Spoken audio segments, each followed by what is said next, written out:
Welcome to my class.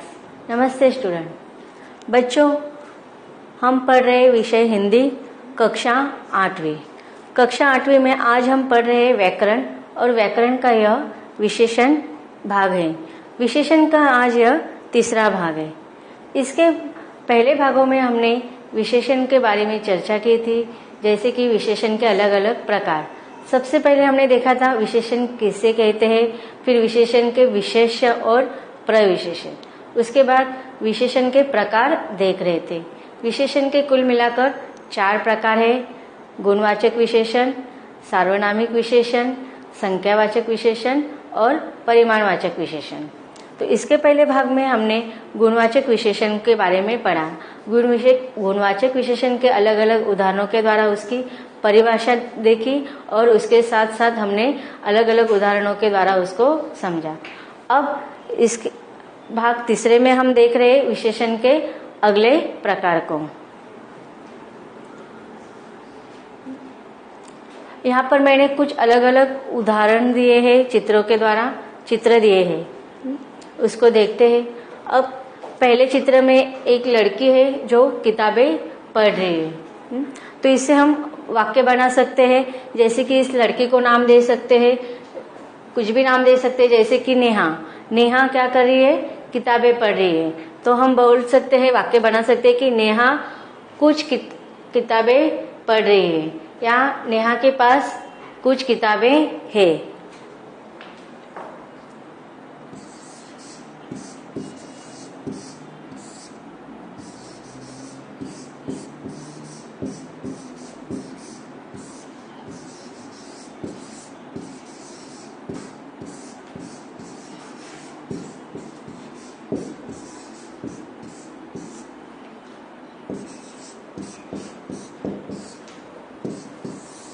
इसी चित्र के द्वारा हम और एक वाक्य बना सकते हैं। अभी देखो यहाँ पर किताबें दिखाई दे रही हैं, तो हम उसे काउंट कर सकते हैं, जैसे कि 1, 2, 3 और उसके हाथ में है चौथी किताब। तो हम और एक उदाहरण बना सकते हैं कि नेहा के पास 4 पुस्तकें हैं।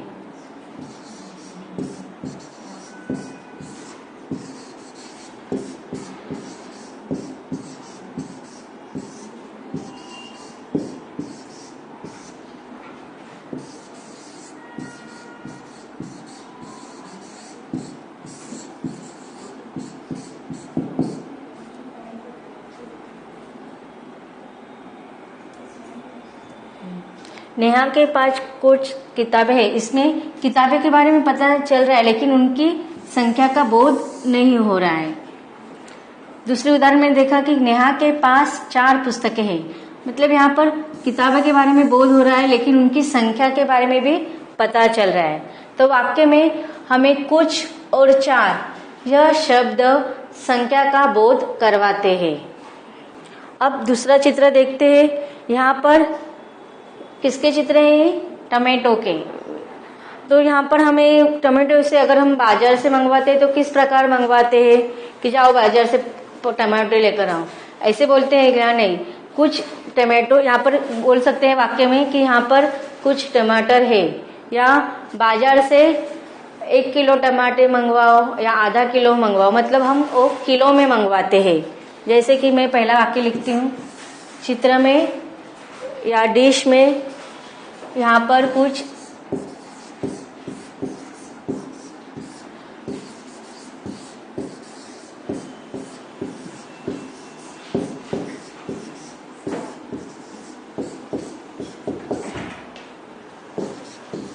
या बाजार से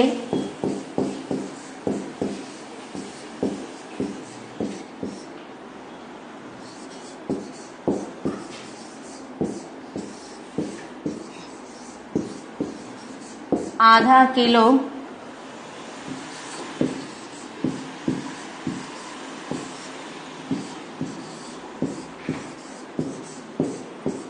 टमाटर लाओ।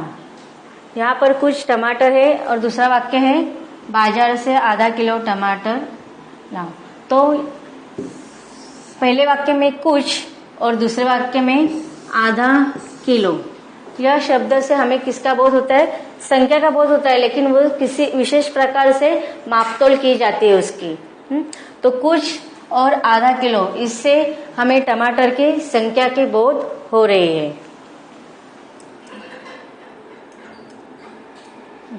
यहाँ पर भी अलग अलग चित्र है कि जैसे कि यहाँ पर देखो हाथों का चित्र है, तो हाथों की उंगलियों के बारे में हमने अगर देखा जाए तो वो काउंट कर सकते हैं। जैसे कि हाथ कितने हैं? 2, और उसकी उंगलियां कितने? अगर एक हाथ की उंगली देखी जाए तो कितने होते हैं? 5, और दोनों हाथों का चित्र है तो दोनों हाथों के अगर उंगलियों के अगर काउंट करते तो होते हैं 10। मतलब हमें यहाँ पर 2, 1, 2 या 5, 4, 1, 2 हाथ, 5 और 5 10, ऐसे मतलब उंगलियों के और हाथ के बारे में हमें संख्या का बोध हो रहा है। इसके साथ साथ दूसरे चित्र में भी देखो, यहाँ पर कुछ दोस्त हैं, कुछ लड़कों के चित्र है, तो हम उनको काउंट कर भी पा रहे हैं। जैसे कि 1, 2, 3, 4, 5। या हम बोल सकते कि कुछ दोस्त मिले।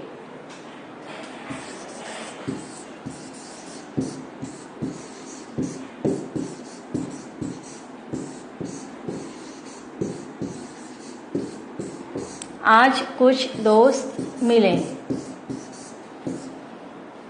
यहाँ दूसरा उदाहरण देख सकते हैं, 1, 2, 3, 4, 5। यहाँ पर काउंट हो रहे 5 मित्र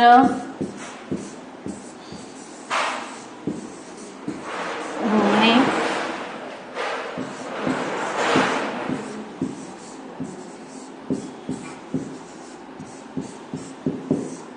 अभी दूसरे चित्र पर मैंने 2 वाक्य बनवाए। पहले वाक्य में लिखा कि आज कुछ दोस्त मिले, और दूसरे वाक्य में लिखे 5 मित्र घूमने जा रहे हैं।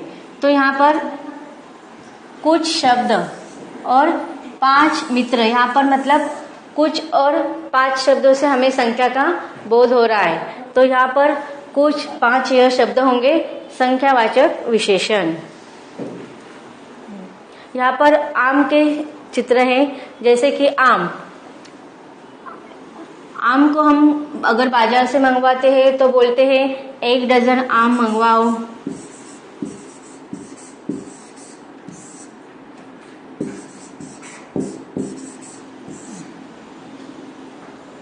तो या कुछ आम, मतलब चित्र में कुछ आम दिखाई दे रहे हैं।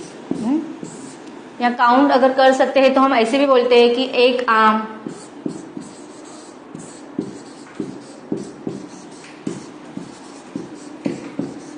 तो 1 डजन या कुछ या 1 आम से हमें संख्या का बोध हो रहा है। तो इस प्रकार हमने अलग अलग उदाहरणों के द्वारा देखा कि अगर वाक्य में किसी शब्द के द्वारा हमें संख्या का बोध होता है तो वह हमेशा गुणवाचक संख्यावाचक विशेषण होते हैं।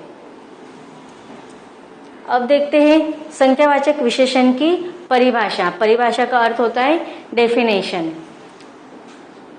जिस विशेषण शब्दों से संज्ञा या सर्वनाम की संख्या का बोध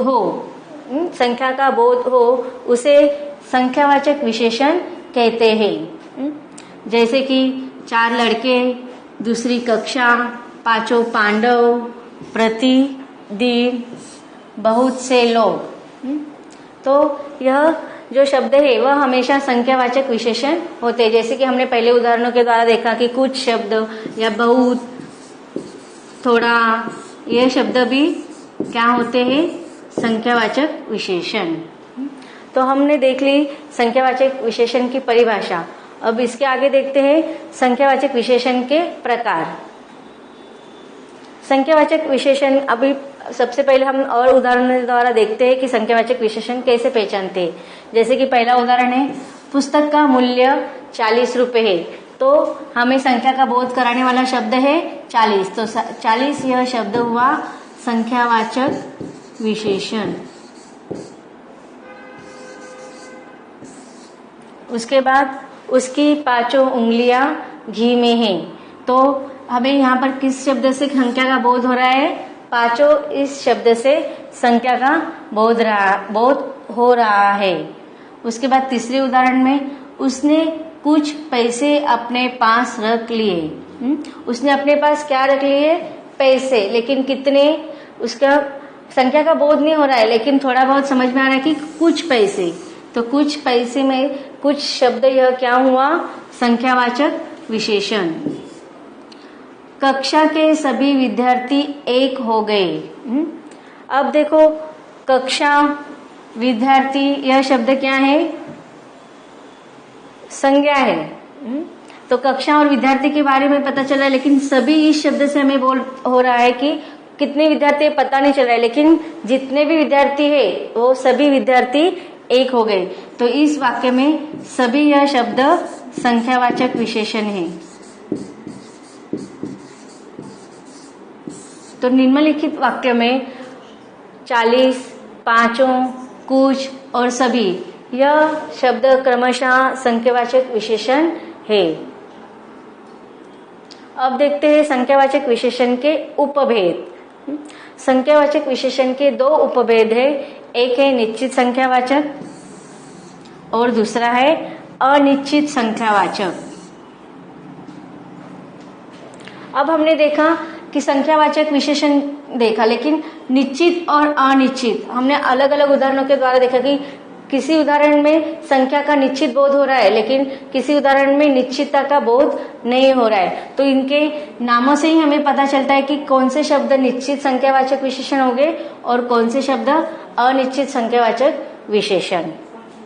अब देखते हैं इनकी परिभाषा। पहला है निश्चित संख्यावाचक विशेषण। उसकी परिभाषा इस प्रकार है: जिन विशेषणों शब्दों से निश्चित संख्या का बोध होता है उन शब्दों को निश्चित संख्यावाचक विशेषण कहते हैं। जैसे 3, 4, 6, पहला, दूसरा, चौथा। हमने अलग अलग उदाहरण में देखा था कि 2 किलो शक्कर लाओ, 4 किलो आम मंगवाओ। इस तरह से अगर उदाहरण में संख्या का निश्चित बोध पता चलता है, निश्चित संख्या समझ में आती है, तो वह हमेशा निश्चित संख्यावाचक विशेषण होते हैं। अब देखते हैं अनिश्चित संख्यावाचक विशेषण की परिभाषा। जिन विशेषण शब्दों से निश्चित संख्या का बोध न हो, मतलब संख्या तो है लेकिन उनकी संख्या काउंटेबल नहीं है, निश्चित संख्या का बोध नहीं हो रहा है, उन शब्दों को हम कहेंगे अनिश्चित संख्यावाचक विशेषण। जैसे कि थोड़ा, कुछ, प्रति, प्रत्यय। मैंने यहाँ पर एक उदाहरण दिया है, मुझे थोड़ा काम है। मुझे काम है लेकिन कितना है? थोड़ा है। तो थोड़ा इस शब्द से संख्या का बोध नहीं हो रहा है, लेकिन वह संख्यावाचक विशेषण है। लेकिन कौन सा? अनिश्चित संख्यावाचक।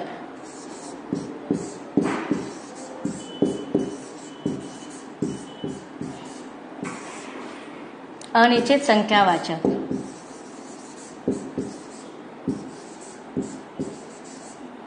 इसी प्रकार बहुत शब्द भी हमेशा, बहुत शब्द भी उसे पता नहीं चलता ना, बहुत तो है लेकिन कितना है? ढेर सारा है। ढेर शब्द भी यह अनिश्चित संख्यावाचक का बोध कराते हैं। यह हुआ अनिश्चित संख्यावाचक विशेषण के भेद और उसके प्रकार के उदाहरण। अब देखते हैं अगला प्रकार। यहाँ पर कुछ अलग अलग चित्र दिखाई दे रहा है, उससे हमें पता चलेगा कि हम